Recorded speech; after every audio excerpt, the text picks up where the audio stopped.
ಇಂದಿನಿಂದ ಸಂಸತ್ ಮುಂಗಾರು ಅಧಿವೇಶನ ಆರಂಭ ಆಗ್ತಾ ಇದೆ. ನಾಳೆ ವಿತ್ತ ಸಚಿವೆ ನಿರ್ಮಲಾರಿಂದ ಬಜೆಟ್ ಮಂಡನೆ ಇರುತ್ತೆ.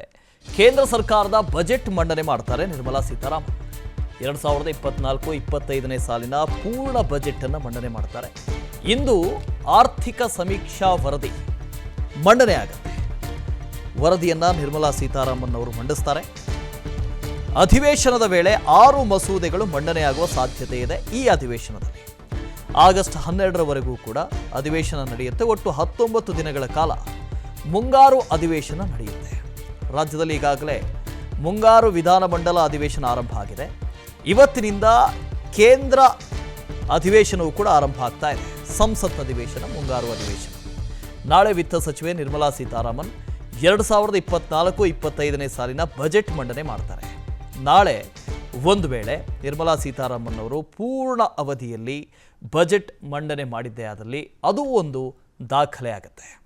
ಇವತ್ತು ಆರ್ಥಿಕ ಸಮೀಕ್ಷಾ ವರದಿ, ಎಕನಾಮಿಕಲ್ ಫೋರ್ಕಾಸ್ಟ್ ಅಂತ ಕರೀತಾರೆ, ಆ ಆರ್ಥಿಕ ಸಮೀಕ್ಷಾ ವರದಿ ಮಂಡನೆ ಆಗುತ್ತೆ.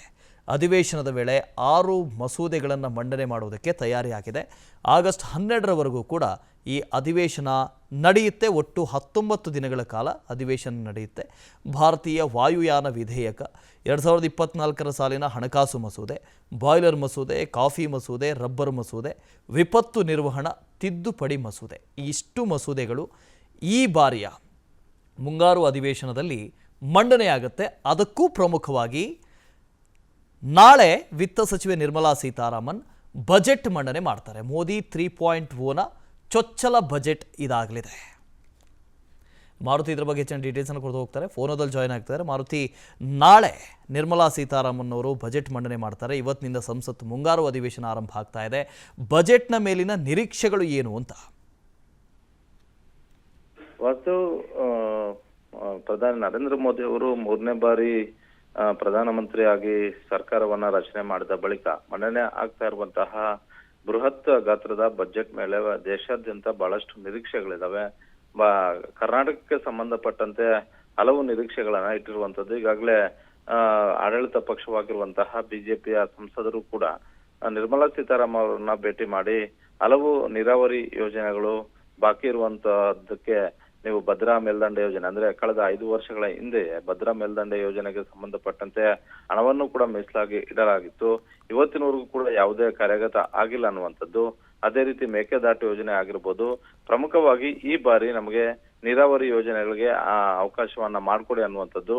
ರಾಜ್ಯದಲ್ಲಿ ಉತ್ತರ ಕರ್ನಾಟಕ, ದಕ್ಷಿಣ ಕರ್ನಾಟಕ ಅನ್ನುವಂತಹ ಒಂದು ರೀತಿಯಲ್ಲಿ ನೀರಾವರಿ ಯೋಜನೆಗಳ ಅಭಿವೃದ್ಧಿ ಆಗ್ತಾ ಇರೋದ್ರಿಂದ ಇದಕ್ಕೆ ಹೆಚ್ಚಿನ ಆದ್ಯತೆ ಕೊಡಿ ಅನ್ನುವಂತಹ ಒಂದು ಮನವಿಯನ್ನು ಕೂಡ ಮಾಡ್ಕೊಂಡಿದ್ದಾರೆ. ಅದೇ ರೀತಿ ಮೆಟ್ರೋ ಕಾಮಗಾರಿ, ಮೆಟ್ರೋ 3ನೇ ಹಂತ ಚಾಲನೆ ಮಾಡೋದಕ್ಕೆ ಈಗಾಗಲೇ ರಾಜ್ಯ ಸರ್ಕಾರ ಮತ್ತೆ ಕೇಂದ್ರ ಸರ್ಕಾರದ ಜೊತೆಗೇನೆ ಕೂಡ ಕೆಲಸಗಳು ಆಗ್ತಾ ಇರೋದ್ರಿಂದ ಅದಕ್ಕೂ ಕೂಡ ಅನುದಾನವನ್ನ ಕೊಡಬೇಕು ಅನ್ನುವಂತಹ ಒಂದು ಮನವಿಯನ್ನ ಮಾಡ್ಕೊಂಡಿರುವಂತದ್ದು. ಒಟ್ಟಾರೆ ರಾಜ್ಯದಲ್ಲಿರುವಂತಹ ಹಲವು ನಗರಗಳನ್ನ, ಈಗ 2 ಟೈರ್ ನಗರಗಳು ಅಂತ ನಾವೇನ್ ಕರಿತೀವಿ, ಅವುಗಳನ್ನ ಇನ್ನಷ್ಟು ಮೇಲ್ದರ್ಜೆಗೆ ಏರಿಸುವಂತಹ ಒಂದು ಕೆಲಸಕ್ಕೂ ಕೂಡ ಹಣ ಬೇಕಾಗಿರುವಂತದ್ದು. ಹೀಗಾಗಿ ರಾಜ್ಯಗಳಿಗೆ ಸಿಗುವಂತಹ ಅನುದಾನದ ಪಾಲು ಹೆಚ್ಚಾಗಬೇಕು ಅನ್ನುವಂತಹ ಒಂದು ಒತ್ತಾಯಗಳು ಕೂಡ ಕೇಳಿ ಬಂದಿರುವಂತದ್ದು. ಈ ವಿಚಾರಗಳನ್ನ ರಾಜ್ಯ ಸರ್ಕಾರದಿಂದಲೂ ಈ ಹಿಂದೆ ನಿರ್ಮಲಾ ಸೀತಾರಾಮನ್ ಸ್ವತಃ ಸಿದ್ದರಾಮಯ್ಯ ಸೇರಿದಂತೆ ರಾಜ್ಯದ ನಿಯೋಗವೂ ಕೂಡ ಭೇಟಿಯಾಗಿತ್ತು. ಅದರಲ್ಲೂ 3 ಪಕ್ಷಗಳ ನಾಯಕರು ಕೂಡ ಇದ್ರು. ದೆಹಲಿಯಲ್ಲಿ ಭೇಟಿ ಮಾಡಿದಂತ ಒಂದು ಸಂದರ್ಭದಲ್ಲಿ, ದೆಹಲಿಯಲ್ಲಿ ಸಭೆ ನಡೆದಂತ ಒಂದು ಸಂದರ್ಭದಲ್ಲಿ ರಾಜ್ಯದ ಹಿತಾಸಕ್ತಿಯನ್ನ ದೃಷ್ಟಿಯಲ್ಲಿಟ್ಕೊಂಡು ತಾವು ರಾಜ್ಯದಿಂದ ಆಯ್ಕೆಯಾಗಿ ಬಂದಿರೋದ್ರಿಂದ ರಾಜ್ಯಕ್ಕೆ ಹೆಚ್ಚು ಆದ್ಯತೆಯನ್ನ ಕೊಡಬೇಕು ಅನ್ನುವಂತಹ ಒಂದು ಮನವಿಯನ್ನು ಕೂಡ ಮಾಡ್ಕೊಂಡಿದ್ರು.